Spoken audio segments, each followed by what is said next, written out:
आज हम बनाएंगे एक रिमलेस चश्मा जिसका हमें लेफ्ट का लेंस बदलना है। हमारे पास न्यू लेंस भी आ चुका है। ये जो न्यू लेंस होता है इसका साइज इतना बड़ा होता है, फिर हम इसको कटिंग करके इस शेप में बदलेंगे। आपको पूरा प्रोसेस दिखाएंगे कि किस तरह से चश्मा तैयार होता है।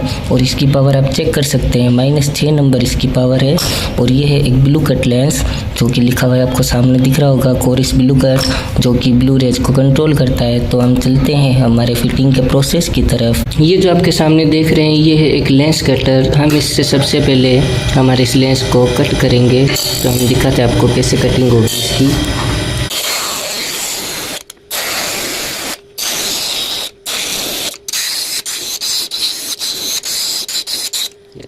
की कटिंग कर ली है।